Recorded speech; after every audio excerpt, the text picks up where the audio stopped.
नमस्कार साथियों। एक बार पुनः आप सबका स्वागत है हमारे इस ऑनलाइन प्लेटफॉर्म शिवालिक स्टडी अड्डा पर। जैसा कि आपको पता है कि टीजीटी के पेपर सॉल्व कराए जा रहे हैं। इससे पहले 2 पेपर सॉल्व करा दिया गया। आज टीजीटी 2011 की चर्चा करेंगे हम। ठीक है, देखते हैं इसमें हम पहला प्रश्न क्या है। किनारी धारा कहाँ प्रवाहित होती है। प्रश्न पूछा गया है कि किनारी धारा कहाँ प्रवाहित होती है। तो प्रश्न सॉल्व करने से पहले हम आपको दिखा देते हैं, ये ज़रूरी है देखना, क्योंकि अगर इसकी इमेज बन गई आपके दिमाग में तो जो है कोई भी दिक्कत नहीं होगी किसी भी प्रश्न में धाराओं से संबंधित।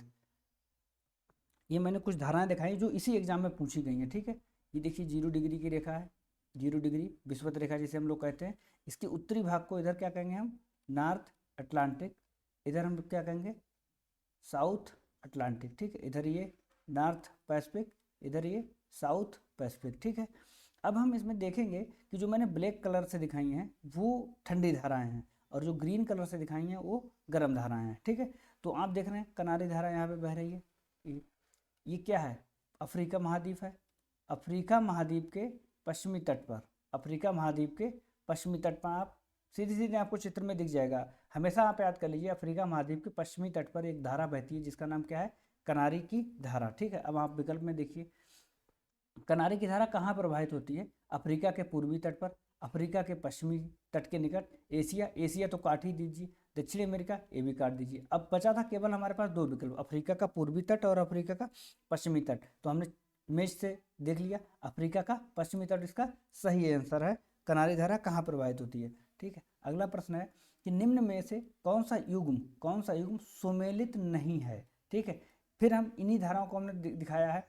हम्बोल्ट की धारा दक्षिणी प्रशांत। ठीक है, ये आप देख पा रहे हैं हम्बोल्ट की धारा, इसी को क्या कहा जाता है, पेरू की धारा भी कहा जाता है। दक्षिणी प्रशांत, दक्षिणी प्रशांत देख रहे हैं आप, सही नाम लिखा हुआ साउथ पैसिफिक। ठीक है, आगे हम देखते हैं फाकलैंड की धारा, फाकलैंड की धारा दक्षिणी अटलांटिक। फिर हम चित्र में देखते हैं अपने फाकलैंड की धारा, देख रहे हैं फाकलैंड की धारा ठंडी धारा है एक, और कहाँ है, साउथ अटलांटिक, ये भी विकल्प सही है। ठीक है, अगला प्रश्न है लेब्राडोर की धारा, लेब्राडोर की धारा इसमें दिया गया है उत्तरी प्रशांत, लेब्राडोर की धारा उत्तरी प्रशांत। जबकि अगर आप देखेंगे तो ये देखिए लेब्राडोर की धारा एक ठंडी धारा है जो कि किसमें है, नॉर्थ अटलांटिक, उत्तरी अटलांटिक महासागर में प्रवाहित होती है, ना कि उत्तरी प्रशांत में। तो यही इसका विकल्प गलत है, मतलब सही उत्तर यही है, क्योंकि लेब्राडोर की धारा कहाँ बहती है, उत्तरी अटलांटिक में बहती है। ठीक है, आगे हम मोजाम्बिक की धारा हिंद महासागर, इसको भी देख लेते हैं। ये आप देख रहे हैं मोजाम्बिक की धारा गर्म धारा है,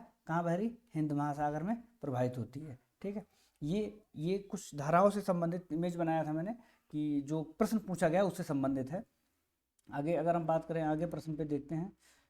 अगला प्रश्न क्या है, तीसरा नंबर, कि जब सूर्य, पृथ्वी और चंद्रमा तीनों एक सीध में होते हैं तो उस स्थिति को कहते हैं, तो उस स्थिति को सिजगी कहा जाता है। क्या कहा जाता है, सिजगी। या अगर युति ब्यूति एक साथ लिखा होता सिजगी, या ऐसे युति युति और ब्यूति। ठीक है, तो सही उत्तर है, इसका सही उत्तर है सिजगी। इसका क्या मतलब होता है सिजगी का, जब सूर्य, चंद्रमा और पृथ्वी तीनों एक सीधी रेखा में आ जाएं तो इस स्थिति को सिजगी कहते हैं। ये स्थितियां 2 तरह की होती हैं, एक बनती है ये पूर्णमासी को, और दूसरी ये बनती है अमावस्या को। ठीक है, अमावस्या को, जब ये तीनों एक सीध में होते हैं, पूर्णमासी को और अमावस्या को। ठीक है, जब इस सिजगी की स्थिति जब भी बनती है तो जो बृहत ज्वार होते हैं, एक तो बृहत ज्वार आते हैं सिजगी की स्थिति, ऊपर से उनकी 20% अधिक ऊंचाई होती है, किसकी, ज्वार की। कब, बृहत ज्वार की, कब, सिजगी की स्थिति में।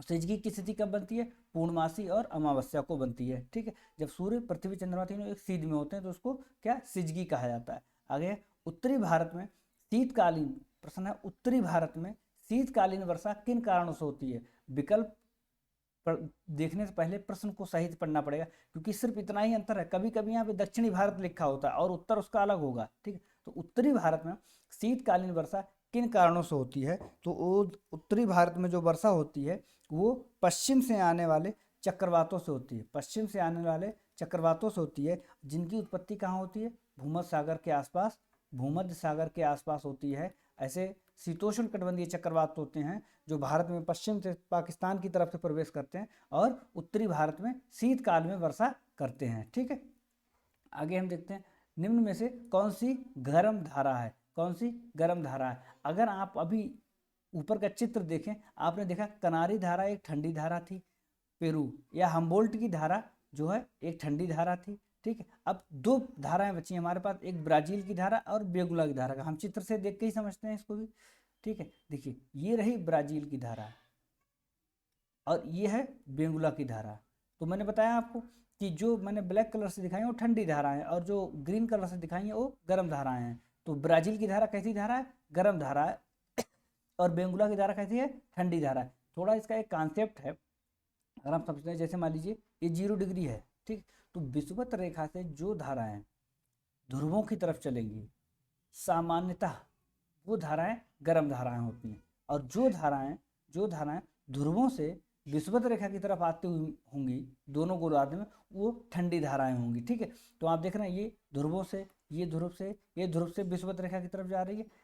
कनारी धारा भी आप देखें तो ध्रुव से ही आ रही है, मतलब यहाँ से नहीं, लेकिन उसकी दिशा जो है ध्रुव से विषुवत रेखा की तरफ ही है। तो कनारी धारा भी ठंडी, लेब्राडोर की धारा ठंडी है और ग्रीनलैंड की भी धारा ठंडी है। तो ये आप थोड़ा सा याद रखेंगे तो आपको ठंडी और गर्म वाला कॉन्सेप्ट हमेशा के लिए याद हो जाएगा। तो कौन सी गर्म धारा थी, ब्राजील की धारा थी। ब्राजील की धारा कहाँ बहती है, ब्राजील की धारा बहती है दक्षिणी अटलांटिक महासागर में। ठीक है, कनारे की धारा आपको पता है, पेरू की धारा आपको पता है, बेंगुला की धारा भी दक्षिणी अटलांटिक में बहती है, लेकिन ये ठंडी धारा है, दक्षिणी अटलांटिक में ही बहती है, ये ठंडी धारा है। देखिए अगला प्रश्न है, पारिस्थितिकी मंडल वह पर्यावरण है जिसमें वायुजल एवं पृथ्वी सहित सभी जीवधारी निवास करते हैं, तथा पर्यावरण के साथ प्रक्रिया करते हैं। ये प्रश्न बहुत ही विवादित है। ठीक है, और मेरे पास जितने भी उपलब्ध सोर्स थे मैंने सब में सर्च कर लिया है, और आप लोग भी देखिएगा, अगर आपके पास कोई ऑथेंटिक सोर्स मिलता है तो आप ज़रूर मुझे भेजिएगा, कमेंट करके बताइएगा। इसका अलग अलग बुक में किसी में हचिंसन दिया है, किसी में दासमैन दिया है, किसी में लीनियस दिया है। ठीक है, लेकिन जो मैंने अपना ये रिसर्च किया है इस प्रश्न के बारे में, या जो मैंने पढ़ा, मुझे दासमैन इसका सही सटीक उत्तर लग रहा है, क्योंकि दासमैन ने जो है पर्यावरण या पारिस्थितिकी या जीवमंडल के बारे में थोड़ा बहुत लिखा है, बोला है। बाकी लीनियस ने तो प्रजातियों के बारे में बात की है। ठीक है, तो दासमैन मुझे इसका सही उत्तर लग रहा है, लेकिन अगर आपके पास घटना चक्र की बुक होगी उसमें अलग उत्तर दिया है, अगर आपके पास शिल्पी की बुक होगी तो उसमें अलग बुक उत्तर दिया है, अगर आपके पास यूथ पब्लिकेशन होगा तो उसमें अलग उत्तर दिया है। ठीक है, तो इतना कन्फ्यूजन क्रिएट कर दिया है इन बुक्स ने, इसलिए मुझे जो सबसे सटीक उत्तर लगा वो दासमैन लगा है। अगर आपको इसका सोर्स सहित कोई उत्तर मिलता है तो आप जरूर कमेंट करके बताइएगा। ठीक है, दासमैन फिलहाल इसका सही उत्तर मानते हैं। अगला क्या है, जीवमंडल। जीवमंडल शब्द का व्यापक स्तर पर प्रयोग करने का श्रेय किसको जाता है, जीवमंडल पर व्यापक स्तर का प्रयोग जो है बर्नाड्स्की को जाता है, किसको जाता है, बर्नाड्स्की को जाता है। ठीक है, पृथ्वी पर पादप प्रजातियों का व्यापक वितरण का श्रेय जाता है, पादप प्रजातियां या पादप जातियां जो वितरण हुआ है पादप विवरण को जाता है, क्योंकि आप देखेंगे कि पूरे संसार में, पूरी पृथ्वी पर जलवायु के आधार पर वनस्पतियों का वितरण हुआ है। ठीक है, उष्णकटिबंध, गर्म क्षेत्र, अलग तरह की प्रजाति, फिर हम जैसे जैसे उत्तर या दक्षिण बढ़ेंगे उष्ण से शीतोष्ण की तरफ चले जाएंगे, बीच में उष्ण क्षेत्र में मरुस्थलीय वनस्पतियां भी मिलती हैं, शीतोष्ण में आप देखेंगे घास प्रदेश है, उसके बाद टैगा, उसके बाद टुंड्रा। ठीक है, तो पादप जातियों का व्यापक वितरण मिला है, किसके, पादप वितरण को। ठीक है, क्योंकि अलग अलग विवरण इनका अलग अलग जलवायु में मिलता है। अगला प्रश्न है, भौगोलिक दृष्टि से विश्व में पाए जाने वाले आधारभूत जीवों की संख्या है, तो इसका सही उत्तर है आधारभूत जीवों की संख्या 3 है, और वो 3 कौन कौन से हैं। पहला है टुंड्रा बायोम, पहला कौन सा है, टुंड्रा बायोम यहाँ पे हम समझाते हैं। पहला है टुंड्रा बायोम, ठीक है, दूसरा है शीतोष्ण कटिबंधीय बायोम। ठीक है, तीसरा है उष्ण कटिबंधीय बायोम। ठीक है, अगर आपको पता है ये कि इनको प्रथम, द्वितीय, तृतीय श्रेणी में बांटा गया है, प्रथम, द्वितीय और तृतीय श्रेणी में बांटा गया है। जो प्रथम श्रेणी के जीवों या बायोम है वो यही 3 है, जो 3 है प्रथम श्रेणी के, और द्वितीय श्रेणी के जो बायोम है उनकी संख्या कितनी है, 10 है। आप याद रखिएगा, भौगोलिक दृष्टि से विश्व में पाए जाने वाले आधारभूत या प्राथमिक प्रथम श्रेणी के जीवों, उनकी संख्या 3 है। अगर यहीं पे द्वितीय श्रेणी के पूछ देता तो उनकी संख्या कितनी हो जाती, 10 हो जाती। ठीक, अब टुंड्रा जो है, टुंड्रा बायोम में दो तरह का टुंड्रा मिलता है, एक मिलता है आर्कटिक टुंड्रा, एक मिलता है आर्कटिक टुंड्रा और दूसरा मिलता है अल्पाइन टुंड्रा। ठीक है, अल्पाइन टुंड्रा, अल्पाइन टुंड्रा। ऐसे ही शीतोष्ण कटिबंधीय, जो शीतोष्ण कटिबंधीय है उसमें 5 प्रकार के जो है जीवों पाए जाते हैं, 5 प्रकार के। 5 प्रकार कौन कौन से हैं, एक तो रूम सागरीय, रूम सागरीय है। ठीक है, दूसरा घास, दूसरा घास बायोम है। तीसरा पतझड़, पतझड़ वन है। ठीक है, तीसरा कौन से, पतझड़ वन है। और चौथा टैगा, टैगा वन है, टैगा वन है। ठीक है, और पांचवा गर्म शीतोष्ण, गर्म शीतोष्ण। ठीक है, ये 5 प्रकार के शीतोष्ण कटिबंधीय में पाए जाते हैं। इसके अलावा जो उष्ण कटिबंधीय है, उष्ण कटिबंधीय बताया, इसमें मैंने 3 प्रकार के बताए थे। 3 प्रकार कौन कौन, एक वन, वन जीवोम, एक सवाना, सवाना जीवोम। ठीक है, और तीसरा पाया जाता है मरुस्थल, मरुस्थल जीवोम। ठीक है, तो ये 5 इसमें हो गए, 3 इसमें हो गए, 2 इसमें हो गए, ये कुल मिलाकर कितने हो गए, 10, जो कि किस क्रम के हैं, द्वितीय क्रम के हैं, द्वितीय क्रम के हैं। ठीक है, आपको बात समझ में आ गई होगी। भौगोलिक दृष्टि से या आधारभूत की दृष्टि से सिर्फ 3 ही जीवोम या बायोम पाए जाते हैं, द्वितीय दृष्टि से 10 हो जाते हैं। ठीक, अगला प्रश्न है, मानवीय क्रियाकलापों की सर्वाधिक प्रभावित हुआ है, तो इसका नाम है बोरियल, बोरियल जीवोम, या इसको हम लोग टैगा, टैगा वन भी बोलते हैं। ठीक है, शीतोष्ण कटिबंधीय होते हैं ये। उसका कारण है कि विश्व में सर्वाधिक मुलायम लकड़ी का क्षेत्र या मुलायम लकड़ी कहाँ से प्राप्त होती है, इन्हीं वनों से प्राप्त होती है। और मुलायम लकड़ी प्राप्त होने के कारण मानव ने इनका सर्वाधिक दोहन किया है, पहली बात। दूसरी बात, यहाँ पर क्या, एक ही प्रजाति की पेड़ों की बहुलता पाई जाती है, तो उनका काटना, उनकी कटाव आसान हो जाता है, इसलिए सर्वाधिक विदोहन जो है किसका हुआ, बोरियल जीवों का या टैगा वनों का हुआ है। ठीक है, अगला प्रश्न है, निम्नलिखित में कौन मानव भूगोल का जन्मदाता कहलाता है, तो मानव भूगोल के जन्मदाता फ्रेडरिक रेटजेल को कहा जाता है। इनकी पुस्तक का नाम क्या है, एंथ्रोपोजियोग्राफी। फ्रेडरिक रेटजेल की पुस्तक का नाम क्या है, एंथ्रोपोजियोग्राफी। अगर हम बात करें, ठीक, इसमें थेल्स, थेल्स जो है क्या है, थेल्स जो है यूनानी विद्वान है, और स्ट्राबो जो है ये रोमन विद्वान है।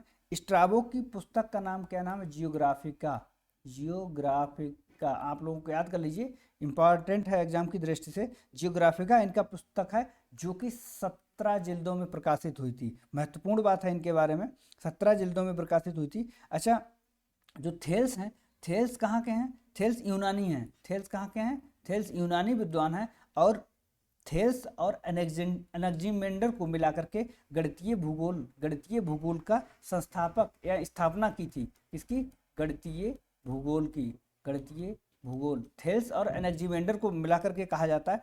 इन्होंने किया था पृथ्वी की माप, थेल्स महोदय ने क्या किया था, पृथ्वी की माप करी थी। ठीक है, और जो है गणितीय भूगोल की स्थापना की। और इन्होंने ये बताया था, थेल्स महोदय ने, कि जो हमारी पृथ्वी है वो डिस्क की तरह है। किसकी तरह है, डिस्क की तरह है, जो एक जैसे थाली में तैर रही है, पानी पे जो थाली तैरती है उसकी तरह है हमारी पृथ्वी, डिस्क की तरह है। ठीक है, तो थेल्स के बारे में चर्चा हो गई, स्ट्राबो के बारे में चर्चा हो गई। अल इदरसी, ये अरब भूगोलवेत्ता थे, अरब भूगोलवेत्ता थे। ये किस लिए बहुत जाने जाते हैं, इन्होंने विश्व मानचित्रावली की रचना करी थी। किसकी, विश्व मानचित्रावली की रचना करी थी, किसने, इदरसी ने, इदरसी महोदय ने। ये कहाँ के हैं, अरब के हैं ये। और ठीक है, फ्रेडरिक रेटजेल को मानव भूगोल का जनक कहा ही जाता है, और एंथ्रोपोजियोग्राफी उनकी पुस्तक का नाम है। ठीक है, आगे हम देखते हैं, मानव भूगोल में कौन सी विचारधारा वर्तमान में प्रचलित है। ये भी थोड़ा विवादित प्रश्न है, वर्तमान में कौन सी प्रचलित है। वर्तमान में क्या, एक्चुअली देखिए, आपको पता है, नियतिवाद, संभववाद, ठीक है, वातावरण निश्चयवाद, नियतिवाद एक ही टाइप की बात है। संभववाद में क्या है, यहाँ पर लोग प्रकृति को एकदम किनारे पे, हाशिए पे रखते हैं और कहते हैं प्रकृति पर मानव ने विजय प्राप्त कर ली। हालांकि जो वर्तमान समय में चल रहा है उसमें ऐसा है भी कि मनुष्य सारे काम ऐसे कर रहा है जो प्रकृति पर विजय प्राप्त करने वाले हैं। चाहे नदियों पर डैम बनाना हो, या बड़ी बड़ी मशीनों को बना करके, ठीक है, या अन्य ग्रहों पर अपने जो है यानों को पहुंचाना है, ठीक है, सैटेलाइट छोड़ना है, प्रकृति पर एक प्रकार से विजय प्राप्त करने के बराबर है। तो संभववादी इसका सही उत्तर है, क्योंकि प्रकृति उतना हस्तक्षेप नहीं कर पा रही है मानव के साथ जितना मानव कर दे रहा है। हालांकि प्रकृति भी जब अपने रुख पर अपनाती है, तो आप उदाहरण देख सकते हैं, जोशीमठ वर्तमान समय में कितना बढ़िया उदाहरण है प्रकृति का। ठीक है, और उसके बाद जो केदारनाथ आपदा हुई थी वो प्रकृति का, ठीक है। तो प्रकृति है, लेकिन वर्तमान समय में संभववाद ही ज़्यादा चल रही है, क्योंकि जो है मानव लगातार पृथ्वी प्रकृति में परिवर्तन किए जा रहा है। भारत का प्रथम जैवमंडल आरक्षित क्षेत्र कहाँ स्थापित किया गया था, ठीक है। तो आपको पता है मैन एंड बायोस्फीयर मैप एक कार्यक्रम चलाया गया था। इसमें क्या है, 1986 में किसको, नीलगिरी को पहला बायोस्फीयर रिजर्व स्थापित किया गया था भारत में। आपको पता है भारत में कुल 18 बायोस्फीयर रिजर्व हैं। 18 में से 12 को जो है यूनेस्को ने वर्ल्ड साइट में घोषित किया है, वर्ल्ड नेटवर्क में शामिल किया है कि 12 इसको बायोस्फीयर रिजर्व को। और पहला कब स्थापित किया गया था, 1986 में। कुल कितने, 18 हैं। अब इसमें अलग अलग तरह से क्वेश्चन बनते हैं, आप देख लीजिएगा कि सबसे बड़ा बायोस्फीयर रिजर्व कौन सा है, सबसे छोटा बायोस्फीयर रिजर्व कौन सा है, सबसे लेटेस्ट में कौन सा बना हुआ है, सबसे लेटेस्ट में कौन सा वर्ल्ड नेटवर्क में शामिल हुआ है, ठीक है। उन 12 में से कौन सा ऐसा है जो शामिल है, कौन सा नहीं शामिल, ऐसे भी प्रश्न पूछ देगा। तो इससे संबंधित वीडियो किसी अन्य दिन बनाएंगे जिसमें सिर्फ बायोस्फीयर रिजर्व और नेशनल पार्क की चर्चा की जाएगी। अभी आप इतना समझ लीजिए कि 1986 में पहला नीलगिरी स्थापित किया गया था, किसके द्वारा, यूनेस्को के सहयोग से 1986 में मैप के अंतर्गत, मैन एंड बायोस्फीयर प्रोग्राम के अंतर्गत, ठीक है। अगला प्रश्न है, विपणन की सुविधा के लिए अंतःस्थलीय तेल शोधनशाला कौन सी है, विपणन की सुविधा के लिए अंतःस्थलीय तेल शोधनशाला का। तो इसका सही उत्तर क्या है, मथुरा। अधिकांशतः जो तेल शोधनशालाएं वो तटीय क्षेत्रों में स्थापित की गई हैं, क्योंकि तेल भारत आयात करता है, दूसरे देशों से मंगाता है, तो परिवहन की सुविधा की दृष्टि से क्या हुआ, पोर्ट पे उतरा, वहीं पर रिफाइनरी है और उसको शुद्ध किया, फिर पाइप के माध्यम से अन्य क्षेत्रों में भेज दिया गया, क्योंकि और एक मथुरा रिफाइनरी ऐसी है जो विपणन की सुविधा, क्योंकि उत्तर भारत में मथुरा एक सेंटर स्थिति में पड़ता है और सभी दिशाओं में तेल पहुंचाने के लिए, क्योंकि पाइपलाइन से शुद्ध तेल का जो है परिवहन आसानी से हो जाता है, इसलिए मथुरा रिफाइनरी की स्थापना की गई है। आपको पता है कि भारत में कुल 23 रिफाइनरियाँ चल रही हैं। 23 में से जो 18 रिफाइनरी हैं वो सार्वजनिक क्षेत्र के अंतर्गत हैं, और 2 जो हैं, 2 संयुक्त उपक्रम हैं, और 3 जो हैं वो प्राइवेट निजी हाथों में। 3 में से 2 आपको पता है रिलायंस के हैं और एक SRIL का है, ठीक है। तो कुल कितनी हो गई, 23 हो गई हैं। आपको पता है कि ये इन 23 में से जो 9 हैं, 23 में से 9 जो रिफाइनरियाँ हो OIOCL Indian oil corporation limited के तहत सूचित की गई हैं या उनके अंतर्गत कार्य करती हैं, ठीक है। आगे हम देखते हैं, निम्न में से कौन नियतिवादी विचारधारा का समर्थक नहीं था। प्रश्न को बहुत ध्यान से पढ़ना पड़ेगा। समर्थक नहीं था तो ब्लास कहाँ के हैं, फ्रांस के हैं, और ये संभववादी थे। कुमारी सैंपुल नियतिवादी, हम्बोल्ट नियतिवादी और रिटर भी नियतिवादी थे, ठीक है। आपको पता है, ठीक है, ब्लास फ्रांस, और फ्रांस में ही संभववाद का जन्म हुआ है, ठीक है। इसलिए एकदम स्पष्ट हो रहा है कि ब्लास महोदय जो है नियतिवादी नहीं है, ठीक है। आगे हम देखते हैं, हम्बोल्ट भी जर्मनी के थे, ठीक है, रिटर भी जर्मनी के थे, और सैंपुल महोदय कहाँ की थी, ये जो है सैंपुल महोदय यूएसए की थी, ठीक है। और ये रेडजेल की अनुयायी और उनकी शिष्या भी थी, किसकी, रेडजेल महोदय की अनुयायी और शिष्या थी। ब्लास महोदय संभववादी हैं और फ्रांस के थे, ठीक है। आगे अगर हम देखें, मानव को प्रभावित करने वाले कारकों में कौन सा कारक अधिक प्रभावशाली है, तो जलवायु। हंटिंगटन महोदय ने ये बात बताई है कि मानव को प्रभावित करने वाले सभी कारकों में सर्वाधिक क्या है, जलवायु है। अच्छा, हंटिंगटन के अलावा एक रसेल स्मिथ विद्वान हुए हैं, रसेल स्मिथ, ठीक है। उन्होंने भी ये बात स्वीकार करी है कि मानव को प्रभावित करने वाले सभी तत्वों में जलवायु ही सबसे प्रभावित कारक है जो मानव को प्रभावित करता है, ठीक है। अगला प्रश्न है, प्रति व्यक्ति अधिकतम आय किसके द्वारा होती है। प्रति व्यक्ति अधिकतम आय, इसका प्रश्न सही उत्तर है अनुकूलतम जनसंख्या के द्वारा। आपको पता है कि एक कथन ही है कि प्रति व्यक्ति अधिकतम आय कौन प्रदान करता है या अनुकूलतम जनसंख्या प्रदान करती है, तो ये कथन है किसका, डाल्टन महोदय का। ये कथन है डाल्टन महोदय का कि प्रति व्यक्ति अधिकतम आय अनुकूलतम जनसंख्या प्रदान करती है, ये डाल्टन महोदय का कथन है। अच्छा, अनुकूलतम जनसंख्या शब्द सबसे पहले कैंटिलोन महोदय ने दिया था। किसने दिया था, कैंटिलोन महोदय ने दिया था। ठीक है, अच्छा इसका आपने अगर फिगर देखा हो तो मैं बताता हूँ, ऐसे ऐसे और ऐसे ऐसे बनता है। ठीक है, इधर क्या है, इधर क्या है न्यून जनसंख्या, इधर क्या है अधिक जनसंख्या। ये वाली जो लाइन है ये क्या है दर्शा रही है, अनुकूलतम जनसंख्या दर्शा रही, जो क्या होगा अधिकतम आय को, इधर आय दर्शाई गई है, इधर जनसंख्या, तो ये अधिकतम आय को देगी, कौन सी, अनुकूलतम जनसंख्या। ठीक है, अगला प्रश्न है कि सबसे पहले कौन सी प्रजाति उत्पन्न हुई थी, सबसे पहले कौन सी प्रजाति उत्पन्न हुई थी, सबसे पहले कौन सी प्रजाति उत्पन्न हुई थी, निग्रो प्रजाति उत्पन्न हुई थी सबसे पहले। आपको पता है कि टेलर महोदय, ग्रिफिथ टेलर महोदय ने सन 1919 ईस्वी में एक सिद्धांत दिया था जिसे माइग्रेशन जोन थ्योरी कहा जाता है, माइग्रेशन जोन थ्योरी कहा जाता है। ठीक है, जो कि मानव प्रजाति के उद्भव और विकास से संबंधित था, जिसमें उन्होंने बताया था कि सबसे पहले निग्रो प्रजाति का विकास हुआ कहाँ, मध्य एशिया में। ठीक है, मध्य एशिया में ये बात किसने बताई है, ग्रिफिथ टेलर महोदय ने बताई 1919 में अपने सिद्धांत में। ठीक है, अगला है मंगोलाइड प्रजाति की वह कौन सी विशेषता है जो अन्य प्रजातियों से उसको अलग करती है। ठीक है, तो पीला वर्ण या पीला रंग। आपको पता है एक विद्वान थे क्रोबर महोदय ने त्वचा के रंग के आधार पर, किस आधार पर, त्वचा के रंग के आधार पर प्रजातियों को वर्गीकरण किया, जिसमें उन्होंने श्वेत, पीत, ठीक है, और ब्लैक, काली। ठीक है, तो किसको किसको रखा है, श्वेत में उन्होंने काकेसाइड को रखा है, किसको रखा है, काकेसाइड को रखा है। पीत वर्ण में उन्होंने किसको रखा है, मंगोल को रखा है, किसको रखा है, मंगोल को रखा है। और काली प्रजाति में निग्रो को रखा है। ठीक है, तो आप याद रखें क्रोबर महोदय ने त्वचा के आधार पर वर्गीकरण किया था।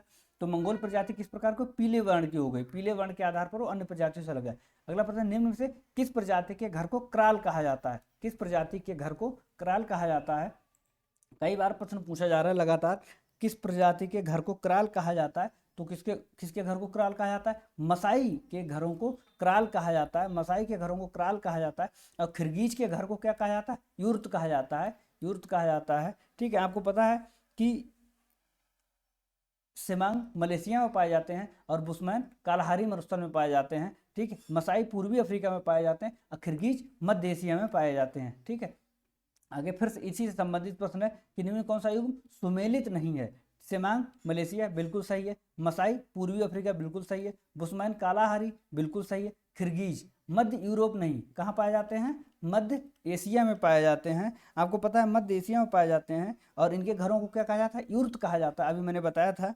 ठीक है, मसाई पूर्वी अफ्रीका में पाए जाते हैं, पूर्वी अफ्रीका में पाए जाते हैं। ठीक है, और ये इनके घरों को क्या कहा जाता है, क्राल कहा जाता है। और ये क्या करते हैं, पशुपालन करते हैं, कौन, मसाई। ठीक है, उसके बाद जो बुशमैन है कालाहारी, ये घुमक्कड़ प्रजाति के होते हैं, घुमक्कड़ प्रजाति के खाना बदोश टाइप के होते हैं। ठीक है, और जो सेमांग है मलेशिया में रहते हैं, ये निग्रोटो प्रजाति के हैं, निग्रोटो प्रजाति के होते हैं। ठीक है, और ये प्रायः शाकाहारी होते हैं, लेकिन शाकाहारी भोजन ना मिलने पर कभी कभी ये मछलियों का सेवन कर लेते हैं। अच्छा, एक नई बात आपको बताते, जो बुशमैन जनजाति है, बुशमैन का एक अन्य नाम और है जो कि इंपॉर्टेंट है, जिसको क्या कहा जाता है, सान। ये इंपॉर्टेंट है, पूछ सकता है एग्जाम की दृष्टि से कि बुशमैन को अन्य किस नाम से जाना जाता है, तो सान बुशमैन को अन्य नाम से जाना जाता है। ठीक है, आगे हम देखते हैं अगला प्रश्न, नगरीय गांव प्रायः पाए जाते हैं, कहाँ नगरीय गांव कहाँ पाए जाते हैं, यूएसए में पाए जाते हैं। नगरीय गांव का मतलब, जैसे भारत में क्या है कि नगर की एक अलग सी परिभाषा दी गई, किसको नगर कहेंगे, 5000 जनसंख्या हो, 400 व्यक्ति प्रति वर्ग किलोमीटर जनसंख्या घनत्व हो। ठीक है, 75% जनसंख्या कृषियेतर कार्यों में लगी हुई हो, मेल पॉपुलेशन। ठीक है, ऐसे। जबकि यूएसए में क्या है कि जो कस्बा या गांव पाए जाते हैं वो सामान्यतः ऐसे ही होते हैं, क्योंकि वहाँ पर सारी सुविधाएं उपलब्ध होती हैं जो एक गांव में उपलब्ध होनी चाहिए। ठीक है, नगर वाली सुविधाएं गांव में, और वो फार्म हाउस टाइप के बने हुए होते हैं, दूर दूर बने हुए होते हैं। तो यूएसए में क्या है, नगरीय गांव कहाँ पाए जाते हैं, यूएसए में पाए जाते हैं। ठीक है, भिलाई नगर किस वर्ग का नगर है, तो भिलाई नगर जो है औद्योगिक नगर है। आपको पता है भिलाई औद्योगिक नगर है क्योंकि यहाँ पर लौह इस्पात कारखाना स्थापित किया गया है। कब, 1955 ईस्वी में, किसके, सोवियत रूस के सहयोग से भिलाई में एक कारखाना स्थापित किया गया था, इसलिए एक ऐसा नगर है, औद्योगिक नगर है। लिखा है भारत में जनसंख्या के आधार पर नगरों के कितने वर्ग हैं, तो भारत में जनसंख्या के आधार पर जो है 6 वर्ग हैं। इसका सही उत्तर क्या होगा, यहाँ पर सी है, ये सही उत्तर है, 6 वर्ग हैं इसके। ठीक है, 6 वर्ग हैं। आपको पता है 6 वर्ग कैसे, पहले वर्ग के अंदर 1 लाख से अधिक जनसंख्या वाले नगर। ठीक है, दूसरे वर्ग के अंदर 50,000 से 9,999, ठीक है, 99,999 की, ठीक है। फिर तीसरे वर्ग के अंदर आता है 20,000 से 49,999 के बीच। फिर आता है चौथे वर्ग के अंदर 10,000 से 19,999, और पांचवें वर्ग के अंतर्गत आता है 5,000 से 9,999, ठीक है। छठे वर्ग के अंदर आता है 5,000 या इससे कम जनसंख्या, 5,000 या इससे कम जनसंख्या। तो यहाँ पर याद करने की ये बात है कि 6 वर्गों में भारतीय नगरों को किया गया। लेकिन आपको पता है कि भारत में ऐसे 1 लाख से अधिक जनसंख्या वाले कितने नगर हैं पूरे भारत में? तो भारत में 468 नगर ऐसे हैं जिनकी जनसंख्या 1 लाख से अधिक है, और कुल नगरीय जनसंख्या की 70.2% जनसंख्या ऐसे नगरों में निवास करती है, ठीक है। ऐसे जो 1 लाख से अधिक जनसंख्या नगर सर्वाधिक किस राज्य में पड़ते हैं? यूपी में ऐसे 64 नगर हैं जिनकी जनसंख्या 1 लाख से अधिक है। इसके अलावा आपको पता है मिलियन प्लस, ठीक है, या 10 लाखी जनसंख्या वाले नगर जो हैं भारत में कितने हैं? 53 हैं, और इसमें कुल नगरीय जनसंख्या का 42.6% जनसंख्या निवास करती है। 53 नगर ऐसे हैं जो 10 लाख से अधिक जनसंख्या रहते हैं, और कुल नगरीय जनसंख्या कितनी? 42.6% जनसंख्या वहाँ निवास करती है। अगला प्रश्न है, भारत में गंगा यमुना मैदानी भाग में पाए जाने वाले ग्रामीण अधिवास किस प्रतिरूप होंगे? ठीक है, तो रेखीय प्रतिरूप ऐसा होता है, आपको पता है, किसी नहर, किसी नदी के, या किसी जो है रेलवे लाइन के चारों तरफ जो अधिवास बन जाते हैं वो रेखीय नगर है। अगर इसमें प्रश्न आयताकार होता तो सही उत्तर आयताकार होता, क्योंकि जो गंगा यमुना का मैदानी भाग है वहाँ पर पुंजित अधिवास पाए जाते हैं। पुंजित अधिवास, ठीक है, वो उसमें ऐसे गलियां रहती हैं, ठीक है, तो रेखीय प्रतिरूप तो कम पाया जाता है, लेकिन गंगा यमुना मैदानी भाग में आयताकार प्रतिरूप ज़्यादा पाया जाता है, या वर्गाकार प्रतिरूप ज़्यादा पाया जाता है। लेकिन अब चूंकि वो विकल्प में है नहीं, तो रेखीय प्रतिरूप इसका सही उत्तर होगा, ठीक है। आगे लिखा हुआ, भारत आदर्श ग्रामीण बस्तियों का उत्तम उदाहरण प्रस्तुत करता है। इस कथन में भी शंका बनी हुई थी, लेकिन इसका सही उत्तर ब्लास महोदय, कई बुक में फ्रेंच एवं ट्रिवार्था दिया गया है, लेकिन आप देखिएगा, सर्च करिएगा तो आपको सही उत्तर ब्लास मिलेगा, ठीक है। ये शिल्पी में ये फ्रेंच एंड ट्रिवार्था दिया गया, तो ये गलत उत्तर है, ब्लास इसका सही उत्तर है, ठीक है।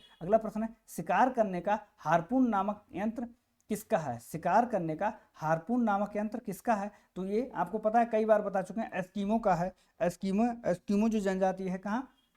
टुंड्रा क्षेत्र में रहती है, ठीक है, उत्तरी अमेरिका के टुंड्रा क्षेत्रों में रहती है, और ये इनके ये कयाक नामक जो है नाव इस्तेमाल करते हैं, स्लेज नामक एक बिना पहिए की गाड़ी इस्तेमाल करते हैं, ठीक है। और ये किस प्रजाति के हैं? मंगोल प्रजाति के हैं। किस प्रजाति के? मंगोल प्रजाति के। बुशमैन कालाहारी रहते हैं, पपुआ न्यूगिनी में रहते हैं, बेद्दा श्रीलंका में रहते हैं, आपको पता ना, ठीक है। आगे देखते हैं, उष्णकटिबंधीय क्षेत्र के अंदर पैदा किए जाने वाला चावल किस नाम से जाना जाता है? ठीक है, तो ये प्रश्न आ गया उष्णकटिबंधीय क्षेत्र, ठीक है। तो उष्णकटिबंध में आपको पता है कि 23.5 या 30 मान लीजिए, नॉर्थ से लेकर के साउथ तक जो क्षेत्र फैला हुआ, उसमें जो चावल उगाया जाता है वो जापानिका प्रकार का होता है। इसकी उत्पादकता इंडिका से अधिक है। हालांकि भारत में औस और अमन ही अधिकांशतः उगाया जाता है, लेकिन चूंकि भारत का पूछा उष्णकटिबंधीय क्षेत्र का, तो जापानिका प्रकार का जो चावल है वो सर्वाधिक पैदा किया जाता है। संयुक्त राज्य अमेरिका किस राज्य में विश्व की रोटी की टोकरी कहा जाता है? तो विश्व की रोटी मिनेसोटा प्रांत को कहा जाता है।